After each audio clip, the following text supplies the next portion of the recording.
आप देख रहे हैं ग्रेटर जम्मू और मैं हूं आपके साथ नीतू सिंह। सुर सफर के नए एपिसोड में आप सभी दर्शकों का ग्रेटर जम्मू के चैनल में स्वागत है।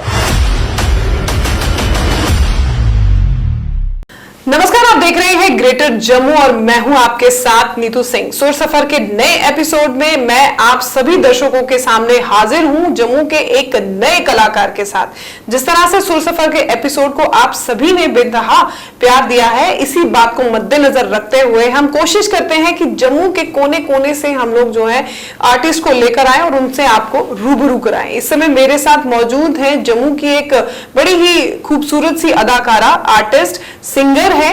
नाम है इनका रीत और 8th स्टैंडर्ड से ही इन्होंने जो है वो सिंगिंग का सफर जो है वो शुरू कर दिया था।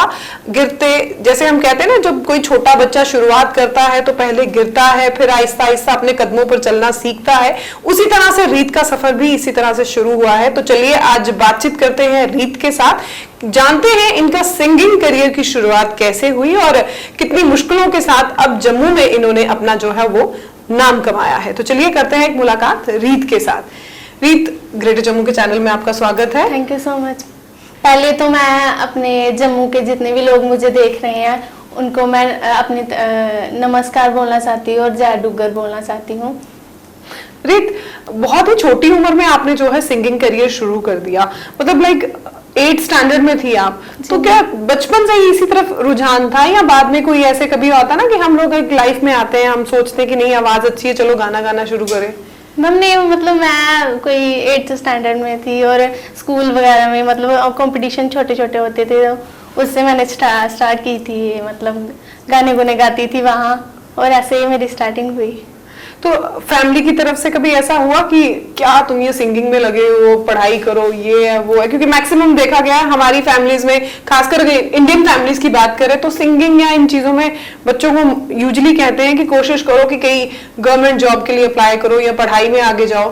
नो मैम, मेरे घर वाले बड़े सपोर्टिव है मेरे लिए। तो रीत, कोई ऐसा फेवरेट सिंगर तो होगा जिसको देख के आपके माइंड में ये आया कि अब मुझे भी, मेरी भी आवाज इससे मिलती जुलती है तो मुझे भी सिंगिंग शुरू कर देनी चाहिए?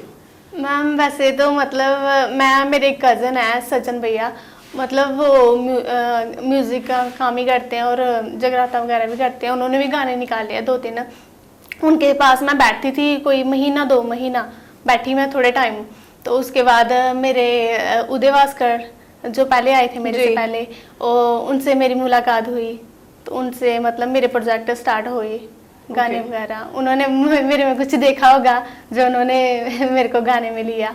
तो सबसे पहले जो आपने गाना गाया था, जागरण में आपने गाना गाया था कि ऐसे? नहीं मैम, उदय सर के साथ ही मैंने प्रोजेक्ट न्यू किया था। ऐसे तो मैं स्कूल वगैरह में गाती थी, तो मतलब फर्स्ट प्रोजेक्ट मेरा उदय सर के साथ। पहले प्रोजेक्ट का गाना है आपको, आई एम श्योर जो पहली बार काम किया हो ना वो हमेशा जिंदगी भर याद रहता है और बहुत इंपॉर्टेंट भी होता है। तो वो उस गाना क्या है, आप हमारे दर्शकों को अगर उस गाने के 2 बोल गाकर सुनाएं। हाँ, सीख गया तेरे बिना रहना सोनिया, सीख गया तेरे बिना रहना माहिया, सीख गया तेरे बिना रहना सोनिया, सीख गया तेरे बिना रहना। तो रीत, आवाज तो आपकी बहुत अच्छी है, कभी रियाज कैसे करती हैं आप? रियाज के लिए टाइम कैसे निकालती है? क्योंकि पढ़ाई भी करना, फैमिली भी देखना। रियाज नहीं करती नो मैम, लेकिन फिर भी इतनी अच्छी आवाज। कभी कभी मतलब उदय सर से जब मेरी बात होती है तो वो बताते हैं कि रीत ऐसे किया कर, मेरी खूबियां कमियां वो भी बताते हैं सब कुछ, रीत ऐसे किया कर, ऐसे मतलब बड़े सपोर्टेड है उदय सर भी मेरे लिए। तो रीत, हमेशा हम कोई भी काम करते हैं उसके लिए वो प्रैक्टिस हमें बहुत जरूरी होती है, क्योंकि कहीं ना कहीं ये कहा जाता है practice makes a man perfect. तो वो कहीं माइंड में नहीं रहता कि हाँ मैं अगर प्रैक्टिस नहीं करूंगी सुर में या ताल में कहीं मैं आगे पीछे ना हो जाऊं, तो वो माइंड में नहीं रहता या कॉन्फिडेंट होगी हाँ मैं जो भी गाऊंगी वो बिल्कुल सही गाऊंगी? हाँ, मतलब जब मेरा कोई प्रोजेक्ट हो ना तो उसके मतलब 1 मंथ पहले उदय सर मेरे को बता देते कि रीत तूने ऐसे करना ऐसे करना। ऐसे तो मतलब प्रोजेक्ट वगैरह गाने वगैरह करती हूँ और यही आता है, तो उदय सर ही बताते हैं कि क्या करना क्या नहीं, बाकी यही है। तो अब तक कितने गाने आप गा चुकी हो? एक तो मेरा जो मैंने पहले गाया आई एम ओके, उसके बाद अब जस्ट अभी आया मेरा एक सॉन्ग 1 मंथ पहले, ड्रीम लव। ओके तो ड्रीम लव के बारे में भी हम आपसे बातचीत करेंगे, लेकिन कई बार होता है ना स्कूल के कॉम्पिटिशन्स के साथ साथ हम बाकी बाहर में जो स्टेट लेवल के हो रहे हैं या बाहर हाँ स्कूल में मैं पढ़ी गई हूँ, मतलब तो बाहर कभी ट्राई किया? आजकल तो रियलिटी शो देखा जा रहा है कि बड़े सारे चैनल्स पे रियलिटी शोज आ रहे हैं, तो उसके लिए कभी ट्राई किया? हाँ कंपटीशन वगैरह होते थे स्कूल में, तो वो ऐसे कहीं कहीं ले जाते थे। हाँ। ऐसे ही। लेकिन कभी बाहर ट्राई नहीं किया? No ma'am. तो अगर फ्यूचर में कोई चांस मिले कुछ इस तरह सा, जैसे इंडियन आइडल है, सारेगामापा है, तो इनमें कभी चांस मिले तो जाओगे? हाँ ऑफ कोर्स। तो उसके लिए तैयारी कैसे करोगे? क्योंकि उसके वहां पर लिए- तो और भी बहुत बड़े नेक्स्ट लेवल के वहां पर सिंगर्स आए होते हैं। हाँ। तो वो कभी होता है कि अगर कुछ मुझे ऐसी जगह पे पार्टिसिपेट करने का मौका मिला तो वहां पर तो एक बड़े लेवल के और भी बड़े सारे सिंगर्स होते हैं वहां पर, तो उनको कैसे कम्पीट करूंगी मैं? वो कभी सोचा इस बारे में? मैम ये तो मैंने यही सोचा है कि मतलब पहले मैं अपने प्रोजेक्ट करूंगी, मतलब कभी मैंने ये शोज वगैरह में ये सोचा नहीं कि अपनी पहचान खुद बनाऊंगी, ये सोचा है मैंने। तो फैमिली की तरफ से कैसा रिस्पॉन्स है? नहीं मेरी फैमिली कुछ नहीं बोलती, मेरे लिए सपोर्टेड है। सपोर्टेड है? हाँ जी। तो और बाकी फ्रेंड्स का, स्कूल वालों और कॉलेज वालों का, उनका कैसा रिस्पॉन्स है? सभी मेरे साथ है। साथ है। अच्छा, आपका एक नया प्रोजेक्ट जिसके बारे में आपने बात की, ड्रीम लव, तो उसके भी 2 बोल मैं आपसे जरूर सुनना चाहूंगी। आई एम श्योर हमारे दर्शक आपकी आवाज से बहुत ही जो है खुश हुए होंगे, तो 2 बोल उनके लिए, हमारे दर्शकों के लिए, जो आपका नया प्रोजेक्ट है ड्रीम लव। ਜਦੋਂ ਵੇਖਿਆ ਮੈਂ ਉੱਥੇ ਥਮ ਗਈ, ਤੇਰੀ ਇੱਕ ਕੂੜੇ ਨਾਲ ਕੁੜੀ ਸੰਗ ਗਈ, ਤੇਰੇ ਨਾਲ ਜ਼ਿੰਦਗੀ ਬਤਾਉਣੀ ਰੀਤ ਨੇ, ਤੇ ਵੇਖ ਤੇਰਾ ਗੁੱਸਾ ਮੇਰੀ ਰੂਹ ਕੰਬ ਗਈ। ਪਰ ਮੈਂ ਰਹਿਣਾ ਤੇਰੇ ਕੋਲ ਵੇ, ਝੰਜਰਾਂ ਦਾ ਸ਼ੋਰ ਵੇ, ਯੂ ਵੀ ਰੀਤ ਹੋਈ ਜਾਂਦੀ ਤੇਰੇ ਬਿਨਾ ਬੋਰ ਵੇ। ਇੱਕ ਗੱਲ ਹੋਰ ਵੇ, ਤੇਰੇ ਉੱਤੇ ਕਾਤੋਂ ਮੇਰਾ ਚੱਲਦਾ ਨਾ ਜ਼ੋਰ ਵੇ।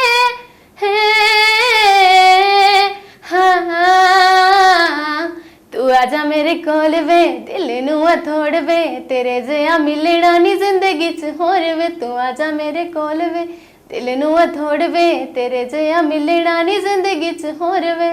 वाकई में बड़ी खूबसूरत आवाज है। सिर्फ पंजाबी ही गाने गाती हो या और हिंदी या किसी और भाषा में भी गाती हो?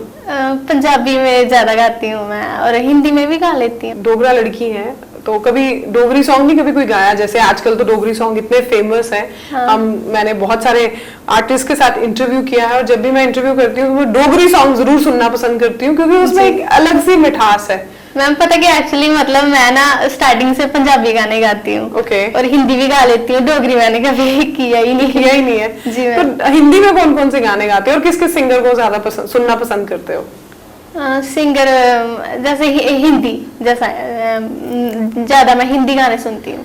ओके। पंजाबी भी सुनती हूँ, पर हिंदी गाने में जो मजा आता है ना, वो हिंदी गाने में। हिंदी गाने में कैसे?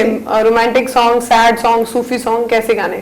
सूफी भी अच्छे होते हैं, ज्यादा सैड भी अच्छे होते हैं। हिंदी जो ओल्ड, हिंदी पुराने गाने। हाँ पुराने सॉन्ग। अक्सर हम देखते हैं कि जो आजकल के यंगस्टर है वो इतना ज्यादा हिप हॉप जैसे म्यूजिक को ज्यादा पसंद करते हैं, लेकिन बड़ा ही अच्छा सुनने को लगता है कि जब आर्टिस्ट लेवल के लोग या बच्चे हमारे साथ रूबरू होते हैं तो उन्हें वो पुराने जो है 80s के टाइम के गाने इतने पसंद आते हैं।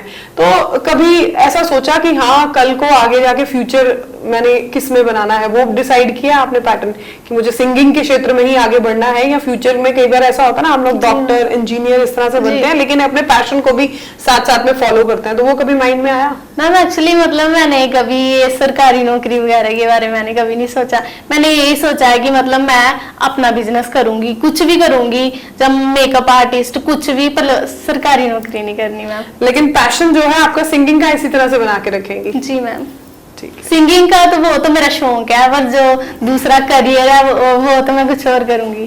तो ओल्ड सॉन्ग, जैसे आपने कहा कि मुझे पुराने गाने सुनना बहुत पसंद है, उनमें से कोई एक सॉन्ग जो आप हमारे दर्शकों को सुनाना चाहेंगी? हाँ दिल है कि मानता नहीं, हाँ दिल है कि मानता नहीं, मुश्किल बड़ी है रस्मे मोहब्बत ये जानता ही नहीं, हो दिल है कि मानता नहीं। एक मजेदार आपको बात बताती हूँ, रीत को लोग उसके एक्चुअल नाम से नहीं जानते। रीत का सही नाम जो है पेपर वर्क में, जो डॉक्यूमेंट्स में है, वो रेखा है। तो जानते हैं ये रेखा से रीत का सफर कैसे तय हुआ। रीत, बहुत सारे लोग आपको आई थिंक जानते ही नहीं होंगे कि आपका एक्चुअल नाम जो है वो रेखा है। तो ये रेखा से रीत का सफर कैसे था, मतलब कैसे ये रीत नाम पड़ा, क्या इसके पीछे की कहानी है? मैम एक्चुअली मतलब मेरा रियल नेम जो है वो रेखा है, पर जो मतलब ऐसे मेरे घर पे मेरे फ्रेंड्स वगैरह मुझे रितिका, नीतू वगैरह ऐसे बोलते हैं। जो मतलब उदय सर है, उदय सर के साथ जब मेरी पहली बार मुलाकात हुई तो उदय सर को मैंने बोला कि सर मैंने गाना करना है एक, तो सर ने बोला कि ठीक है गाना करते हैं। उसके बाद मतलब जब हम गाने की, मतलब आपको पता होगा कि जब गाना होता है तो वो गाने नाम वगैरह लिखते हैं ना जब गाने में, तो सर ने बोला कि रितिका नाम तो बड़ा मतलब बड़ा हो जाएगा, कोई निकनेम डालते हैं। तो उदय सर ने मेरा नाम फिर निकनेम रीत डाला। तो मतलब रीत से ही अब आपको लोग हाँ, सारे जो अब है मुझे मतलब रीत से ही पहचानते हैं जी। तो चलो रीत या रेखा मैं आपको कहूँ, जो भी आपको कहें, आपके फ्यूचर में जो आपके प्लान्स हैं, जैसे आप एक बिजनेस वुमन बनना चाहती हैं और साथ ही साथ आप अपने सिंगर करियर को भी इसी तरह से आगे बढ़ाना चाहती हैं, आई एम श्योर आपकी जो प्लानिंग्स हैं वो सक्सेसफुल रहे और एक बड़ा नाम बनकर जम्मू में उभरे आप। तो ये थी हमारे साथ कठुआ की रहने वाली रीत, जो 8th स्टैंडर्ड से ही सिंगिंग के फील्ड में आ चुकी है। हालांकि रियाज में इतना ध्यान नहीं देती, लेकिन आने वाले समय में इनका ये मानना है कि एक सक्सेसफुल बिजनेस वुमन के साथ साथ एक सिंगर भी बनना चाहती हैं। तो आई एम श्योर आप सबको इनकी सिंगिंग जो है वो बहुत पसंद आई होगी और उम्मीद करते हैं आने वाले फ्यूचर में इनकी जो विशेष हैं, जो इनकी कामनाएं हैं, वो पूरी हो और ये एक जम्मू का बड़ा नाम उभर कर सामने आए। तो क्या कुछ कहना चाहते हैं इस वीडियो के बारे में? कमेंट सेक्शन में अपनी राय रखिएगा। तब तक के लिए मुझे दीजिए इजाजत। कैमरामैन अजय साडू के साथ मैं नीतू सिंह, ग्रेटर जम्मू के लिए धन्यवाद।